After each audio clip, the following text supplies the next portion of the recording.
إن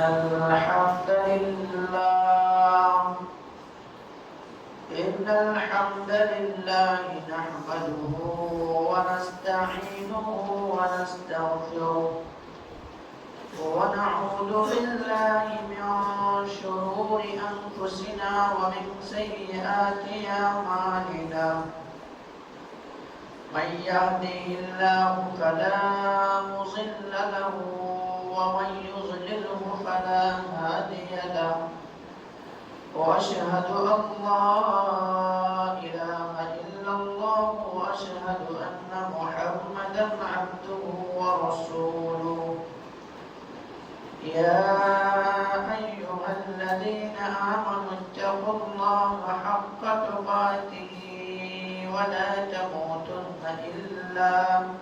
إلا وأنتم مسلمون يا أيها الناس اتقوا ربكم الذي خلقكم من نفس واحدة وخلق منها زوجها وبث منهما رجالا كثيرا ونساء واتقوا الله الذي تساءلون به والأرحام إن الله كان عليكم رقيبا يا أيها الذين آمنوا اتقوا الله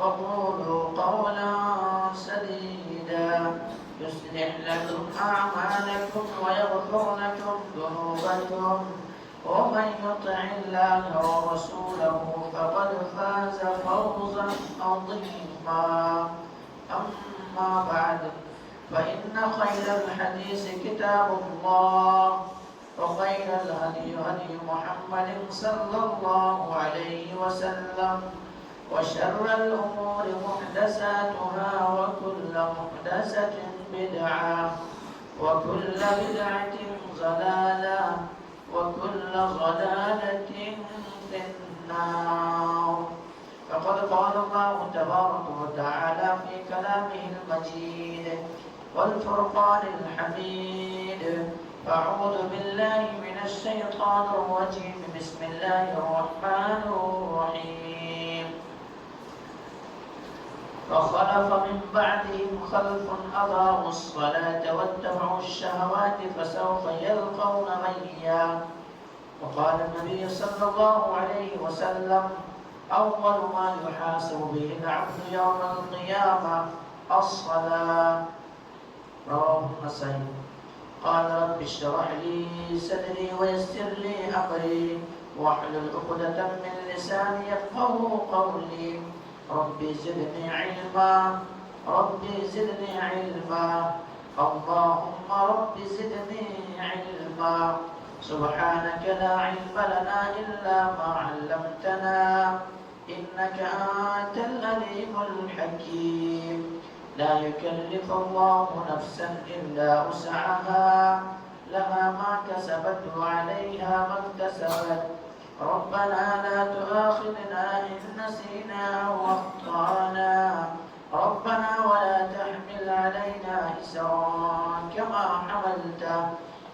حملته على الذين من قبلنا ربنا ولا تحملنا ما لا طاقة لنا به واعف عنا واغفر لنا وارحمنا أنت مولانا فانصرنا على القوم الكافرين محترم حاضرین جمعہ دینی اور ملی بھائیوں عزیز بچوں پردہ نشین خواتین اسلام میری معزز اسلامی ماں اور بہنیں تمام تعریف حمد و ثنا کبریائی و بڑائی اس وحدہ لا شریک خالق کائنات مالک ارض و سما کے لیے ہے جس نے ہم بنی نوع انسانوں کو اس روئے زمین کے اندر مبعوث کیا اس روئے زمین کے اندر پیدا کیا اور پیدا کرنے کے بعد اللہ سبحانہ وتعالی نے ہمیں بلا چوچو چرا بھٹکتا ہوا راہ پر نہیں چھوڑا بلکہ ہماری رہبری کے لیے ہمارا رشد و ہدایت کی خاطر 1,24,000 انبیاء کرام کو اس روئے زمین کے اندر مبعوث کیا اس روئے زمین کے اندر بھیجا۔ تمام کے تمام نبیوں کے اوپر درود ہو اور تمام کے تمام رسولوں کے اوپر بھی، خصوصاً بالخصوص میرے اور آپ کا آقا جناب محمد کریم صلی اللہ علیہ وسلم پر۔ اللہم صلی علی محمد وعلی آل محمد کما صلیت علی ابراہیم وعلی آل ابراہیم انک حمید مجید۔ اللہم بارک علی محمد وعلی آل محمد کما بارکت علی ابراہیم وعلی آل ابراہیم انک حمید مجید۔ محترم سامعین کرام، میں نے آپ کے سامنے قرآن مقدس سے ایک آیت تلاوت کی ہے۔ آیت سورہ مریم سے ہے اور آیت جو ہے 50 پر 9 ہے، یعنی 59 ہے۔ اسی طرح سے آپ حضرات کے سامنے ایک حدیث مبارکہ پڑھی گئی ہے۔ یہ حدیث سنن نسائی کے اندر موجود ہے۔ اس مناسبت سے آج میں آپ حضرات کے سامنے جو بیان کروں گا، روز قیامت بندے سے پہلا سوال، یعنی قیامت کے دن اللہ سبحانہ و تعالی بندوں سے سب سے پہلا سوال کیا کرے گا اس کے تعلق سے۔ اور یہ کوئی انوکھا موضوع نہیں ہے، نیا موضوع نہیں ہے، بلکہ یہ بارہا آپ لوگ سن چکے ہیں اور آپ لوگوں کو یاد بھی ہوگا۔ اگر آپ کہیں تو میں آپ لوگوں سے سوال کر لوں، پوچھ لوں کہ آخر بندے سے روز قیامت سب سے پہلا سوال کس چیز سے کیا جائے گا، کس تعلق سے کیا جائے گا؟ ماشاءاللہ تبارک اللہ، کیا ہے؟ یعنی روز قیامت سب سے پہلا جو سوال ہوگا بندے سے نماز کے تعلق سے ہوگا۔ لیکن آج ہمارے معاشرے کے اندر، ہمارے سوسائٹی کے اندر، ہمارے سماج کے اندر لوگ یہی سوال کو پر کرنے میں، یہی سوال کی تیاری میں کیا ہے مگن نہیں ہے، بلکہ اس سوال سے لوگ کیا ہے پہلو تہی کر رہے ہیں۔ اس کو دھیان بھی نہیں ہے اس سوال کا کہ ہمیں اللہ رب العالمین کی بارگاہ میں سب سے پہلے جو سوال کا جواب دینا پڑے گا، اور سب سے پہلا جو سوال ہوگا وہ نماز کے تعلق سے ہوگا۔ میرے بھائیوں، نماز اللہ رب العالمین کی نظر میں، شریعت کے اصطلاح میں نماز کی اتنا زیادہ اہمیت ہے، اتنا زیادہ اہمیت ہے کہ اللہ سبحانہ و تعالی نماز کے تعلق سے ایک مرتبہ قرآن مقدس کے اندر نہیں کہتا ہے۔